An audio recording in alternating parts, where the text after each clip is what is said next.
Assalamualaikum warahmatullahi wabarakatuh. Di sini kami dari kelompok 8 akan mempresentasikan tentang deret fonem, diftong, dan kasar. Perkenalkan, saya Muhammad Zakirihan dengan akhiran NIM 004. Perkenalkan, nama saya Nada Rahmawati dengan akhiran NIM 024. Perkenalkan, nama saya Devian Abdulli dengan akhiran NIM 031. Dan perkenalkan, nama saya Nada Rahmani dengan akhiran NIM 002 sebagai pemateri.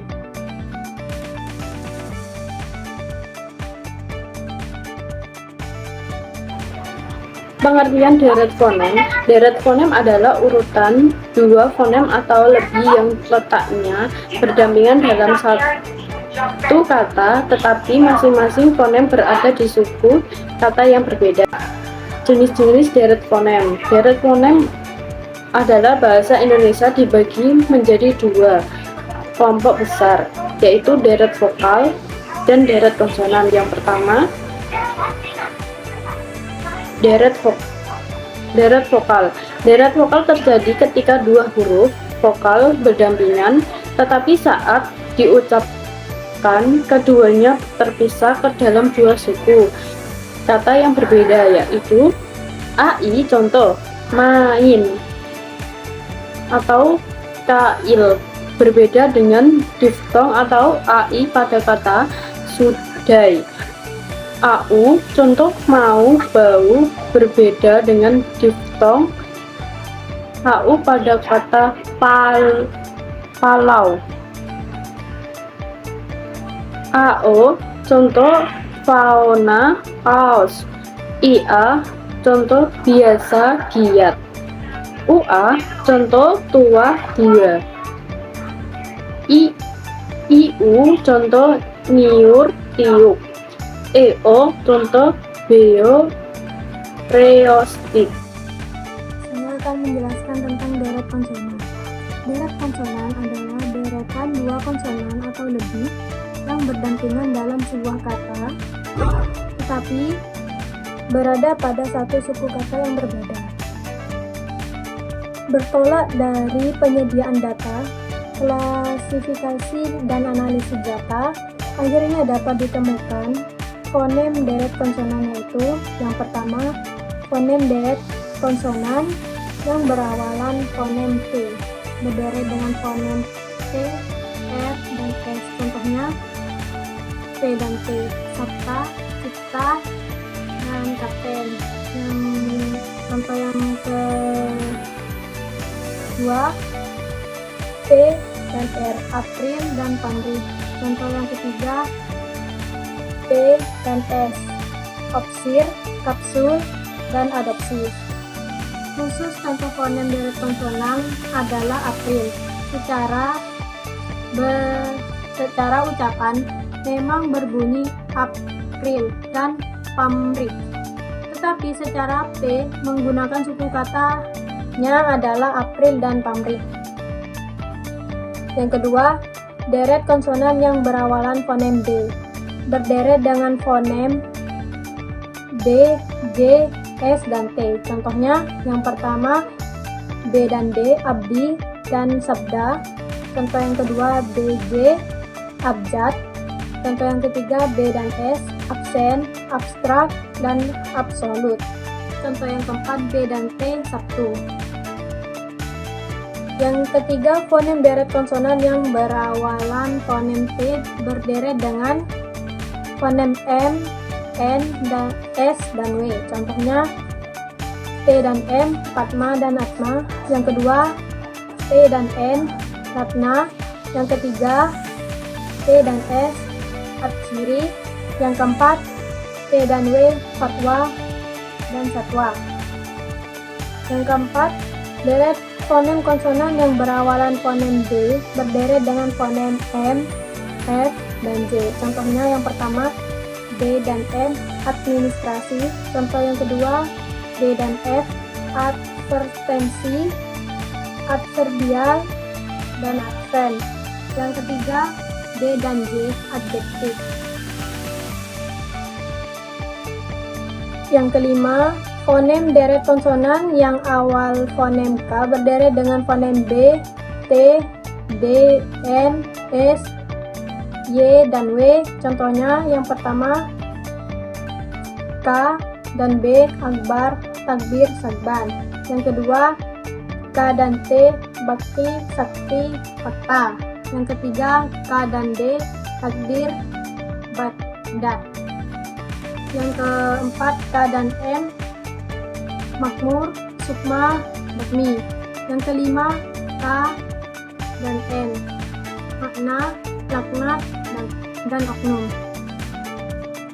Karena terlalu banyaknya contoh, masing-masing dari fonem deret konsonan, saya hanya mengambil 5 contoh saja. Yang ke-6, deret konsonan yang berawalan fonem G berderet dengan fonem M dan S. Contohnya magma, sigma, dogma. Yang kedua taksa. Yang ketujuh, fonem deret konsonan yang berawalan fonem N berderet dengan fonem P, B, D, S, R, dan Z. Contohnya P dan M, sampan, lampau, nampang. Yang kedua lambang, bambu, kambing. Yang ketiga M dan D, lambda. Yang keempat M dan S, imsak dan amsal. Yang kelima M dan R, lumrah. Yang kedelapan, deret fonem deret konsonan yang berawal fonem N berderet dengan fonem P, T, D, C, J, dan S. Contohnya yang pertama N dan P, tanpa. N dan T, runtuh, panti, gentung. N dan D, panda, tindas, ganda. N dan C, incar, goncang, kancing. N dan J, pinjam, senja, janji. Yang ke-9, fonem deret konsonan yang berawalan fonem N berderet dengan fonem P, K, G, S. Contohnya yang pertama N dan P, pingpong, sanksi. N dan K, singkat, padat, belangko. N dan G, anggun, sanggup, langgam. N dan S, rangsang, pingsan, bangsa. Yang ke-10, deret fonem konsonan yang berawalan fonem F berderet dengan fonem D, K, S, H. Contohnya yang pertama F dan D, afdol. Yang kedua S dan K, naskah, akhir. Yang ketiga S dan S, tafsir dan maksud.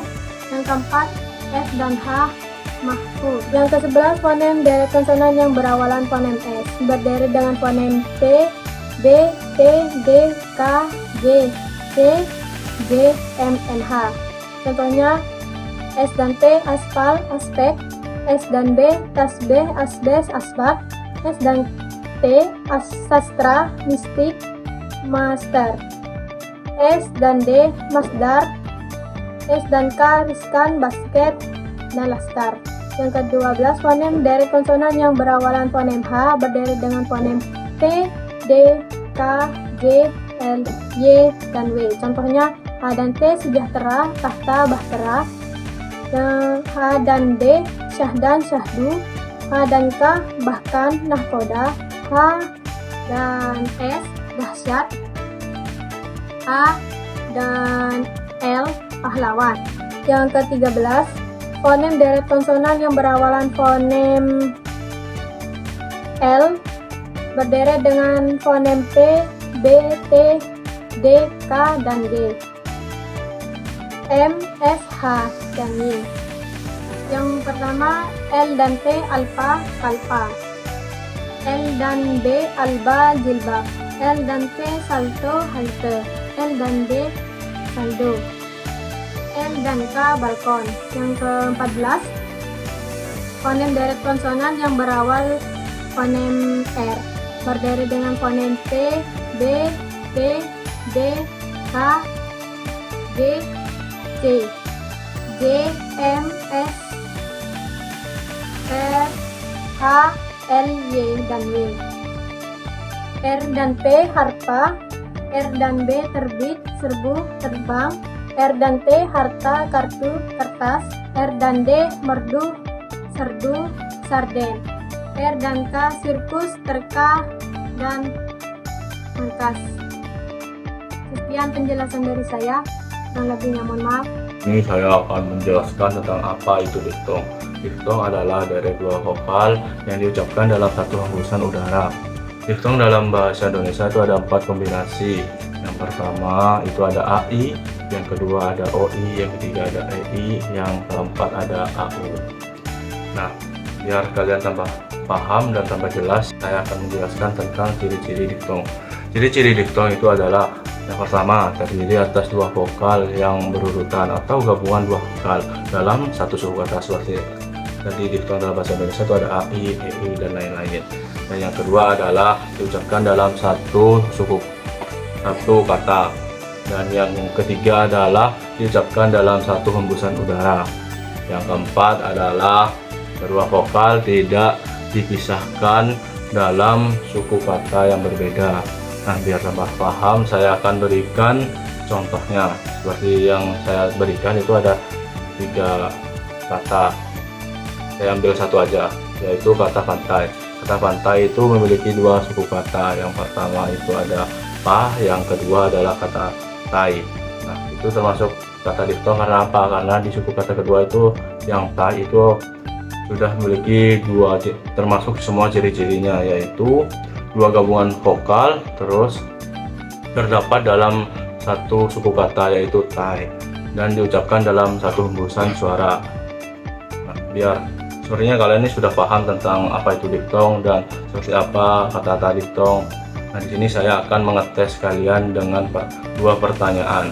Silahkan menjawab dengan jujur dan baik. Pertanyaan pertama yaitu, manakah yang kata yang mengandung diftong? A. Uang. B. Survei. Jawaban 3 detik. 1, 2, 3. Jawabannya adalah B, karena kata survei itu mengandung diftong EI. Dan itu dalam suku kata kedua itu satu hembusan suara. Nah, yang kedua, soal yang kedua, manakah yang bukan diftong? A. Siang. B. Saudara. 1, 2, 3. Jawabannya adalah A, karena kata siang itu vokalnya itu dipisahkan dari suku kata. Karena kan ada 2 suku kata, siang, si dan yang. Vokal A itu ada di suku kata si dan vokal vokal I itu ada di vokal si dan vokal A ada di suku kata ang. Jadi bukan diftong. Nah, itu tadi penjelasan diftong, semoga mudah dipahami dan materi selanjutnya akan dijelaskan oleh teman saya. Terima kasih. Selanjutnya itu cluster. Cluster adalah gabungan 2 atau lebih konsonan yang berdampingan dalam satu suku kata tanpa dipisahkan oleh vokal. Menurut Harimurti Kridalaksana, cluster merupakan 2 fonem konsonan atau lebih yang berada dalam satu silabel atau suku kata yang sama. Karena tidak ada vokal yang memisahkan, konsonan-konsonan tersebut diucapkan secara berurutan sebagai satu kesatuan bunyi. Ciri-ciri cluster yang pertama yaitu berada dalam satu suku kata. Semua konsonan yang berderet harus berada dalam satu silabel atau suku kata yang sama, bukan hasil pemisahan dari 2 suku kata yang berbeda. Yang kedua yaitu terdiri atas deretan konsonan. Cluster terbentuk dari 2 atau lebih konsonan yang berurutan seperti KR, PR, BR, STR, dan seterusnya. Yang ketiga yaitu diucapkan sebagai satu kesatuan bunyi. Saat diucapkan tidak terdapat jeda maupun sisipan vokal di antara konsonan-konsonan tersebut. Oleh karena itu, konsonan dalam cluster terdengar menyatu. Berdasarkan jumlah konsonannya, cluster dibedakan menjadi 2, yaitu cluster 2 konsonan dan cluster 3 konsonan. Yang pertama yaitu cluster 2 konsonan. Cluster 2 konsonan adalah gabungan 2 konsonan yang berdampingan dalam satu suku kata. Pada cluster 2 konsonan ini, konsonan pertama dapat berupa konsonan seperti B, D, F, G, dan seterusnya. sedangkan konsonan kedua umumnya berupa R atau L. Kalian bisa lihat di tabel di PPT tersebut. Salah satu contohnya pada kata praktik, misalnya huruf P merupakan konsonan pertama dan huruf R merupakan konsonan kedua. Kedua konsonan tersebut diucapkan secara langsung tanpa adanya vokal di antaranya. Yang kedua yaitu klaster 3 konsonan. Klaster 3 konsonan adalah gabungan 3 konsonan yang berdampingan dalam satu suku kata. Pada klaster 3 konsonan, konsonan pertama biasanya S, konsonan kedua bisa berupa K, P, atau T, dan konsonan ketiga biasanya R atau L. Sebagai contoh, pada kata skripsi, huruf S merupakan konsonan 1, sedangkan huruf K merupakan konsonan kedua dan huruf R merupakan konsonan ketiga. Ketiga konsonan tersebut diucapkan secara berurutan dalam satu suku kata tanpa diselingi vokal. Kalian bisa lihat di tabel tersebut. Klaster 3 konsonan umumnya ditemukan pada kata-kata serapan dari bahasa asing yang telah digunakan dalam bahasa Indonesia. Nah, perbedaan klaster dengan digraf dan diftong. Yang pertama yaitu klaster. Klaster adalah gabungan dua huruf konsonan atau lebih yang berada dalam satu suku kata yang sama. Saat diucapkan, setiap bunyi konsonannya terdengar jelas secara berurutan. Fokusnya yaitu bunyi konsonannya berjejer dan tidak terpisah oleh suku kata. Contohnya pada kata struktur, klaster STR terdengar jelas seperti ST dan R. Yang selanjutnya yaitu diftong. Diftong adalah gabungan dua huruf vokal yang diucapkan dalam satu tarikan nafas sehingga menghasilkan satu bunyi luncuran tunggal. Posisi lidah bergeser dari satu vokal ke vokal lainnya dalam satu suku kata. Di dalam bahasa Indonesia terdapat 4 lambang diftong resmi, yaitu AI, AU, OI, dan EI. Yang ketiga yaitu digraf. Digraf adalah gabungan dua huruf konsonan yang melebur untuk melambangkan satu bunyi konsonan saja. Berbeda dengan klaster, pada digraf Anda tidak akan mendengar dua bunyi terpisah, melainkan satu bunyi baru yang utuh. Fokusnya yaitu dua huruf fisik tetapi secara fonetis hanya bernilai satu fonem baru. Di dalam bahasa Indonesia, hanya ada 4 digraf resmi, yaitu nga, nya, sya, dan kha. Nah, bagaimana nih audiens? Apakah sudah mengerti apa itu deretan fonem, diftong, dan klaster? Jika sudah mengerti, silakan menjawab pertanyaan yang telah disediakan. Saya perwakilan dari kelompok 8, izin mengundurkan diri, kurang lebihnya mohon maaf. Wassalamualaikum warahmatullahi wabarakatuh. See you guys.